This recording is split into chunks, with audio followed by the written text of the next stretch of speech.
50대는 10대 사춘기만큼 몸과 마음에 큰 변화가 찾아오는 시기라고 합니다. 사춘기 때만큼 생리학적인 변화가 빠르게 진행되기 때문인데요.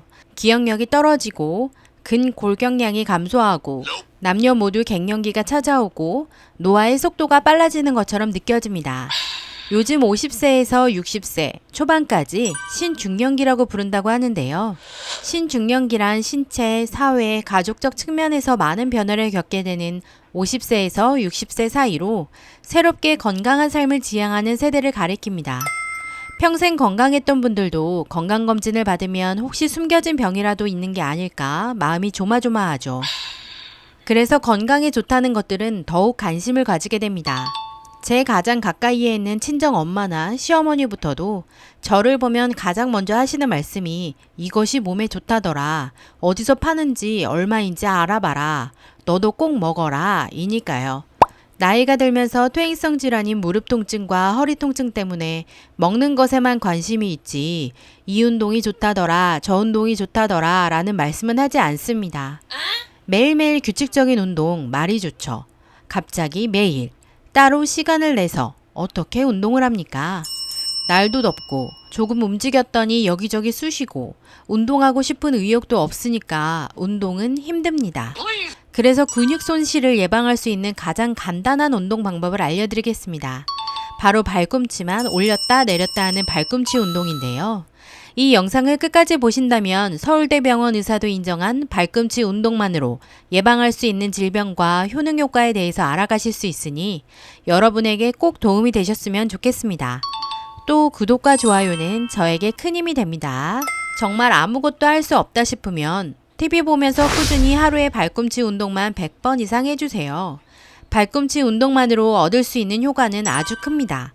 첫 번째, 다리 부종 제거입니다. 다리가 잘 붙는 분들은 제2의 심장인 다리, 그 중에서도 종아리가 제 역할을 제대로 못해주고 있다는 신호일 수 있습니다. 우리 몸은 기계로 비유하자면 종아리는 펌프와 같은 역할을 담당하고 있다고 합니다. 동맥을 타고 말초로 내려온 혈액을 다시 위로 짜주고 심장으로 되돌리는 역할을 하기 때문인데요. 종아리 펌프 역할을 제대로 하지 못하면 혈액을 비롯해 다리로 내려온 수분도 올라가지 못하고 머무르면서 부종이 생깁니다. 또 동맥이 튀어나오는 하지 정맥류나 고혈압의 발생 원인이 될 수 있습니다. 두 번째는 기립성 저혈압 예방입니다. 앉아있거나 누워있다가 갑자기 일어났을 때 머리가 핑 도는 증상 경험해 보신 적 있으신가요? 이러한 증상이 자주 나타나시는 분들은 빈혈이라고 착각하기 쉬운데요. 평소 건강에 별 문제가 없었는데 유난히 일어날 때 핑 도는 증상이 있다면 자신의 종아리의 힘이 어느 정도인지를 체크해야 합니다. 기립성 저혈압이 나타나는 이유는 아주 간단하다고 합니다. 다리의 부종과 같은 이유인데요. 종아리 펌핑 능력이 떨어져서입니다. 앉아있거나 누워있을 때는 중력에 의해서 장단지 근육 안에 있는 심부정맥에 피가 몰려있게 됩니다. 하지만 일어서면 장단지 근육이 수축하면서 펌핑을 해줘서 심장으로 올라가게 되는데요. 장단지 근육의 힘이 약하면 그게 잘 안 돼서 머리가 핑 도는 현기증이 나타나게 되는 거라고 합니다. 일어나면서 핑 도는 증상을 자주 경험하시는 분들은 철분제를 찾기 전에 발 뒤꿈치 운동부터 해주신다면 아주 큰 효과를 보실 수 있다고 합니다.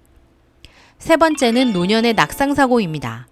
나이가 들면서 자꾸 넘어지거나 갑자기 다리에 힘이 풀려서 쓰러지는 경우를 종종 보게 되는데요.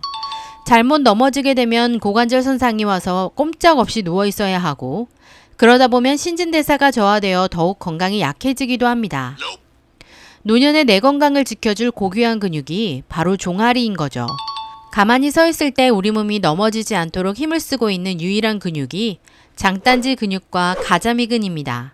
장단지 근육을 비복근이라고 해서 뒤꿈치를 들었을 때 양옆으로 엎어진 하트 모양으로 갈라지는 근육을 가리키는데요.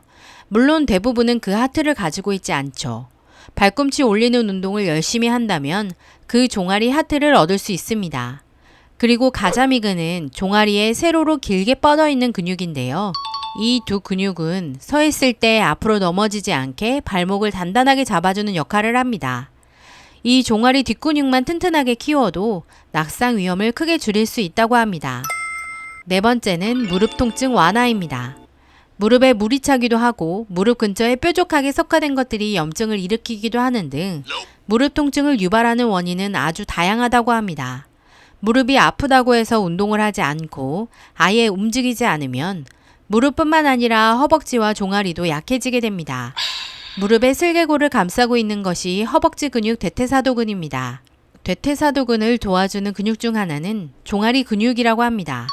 무릎에 통증이 있을 때 대퇴사도근을 도와서 다리의 가동성을 보존해주는 중요한 근육이니 무릎이 아파서 활동이 어려우신 분들은 발뒤꿈치 운동으로 근육을 키워 활동에 도움이 되시길 바랍니다.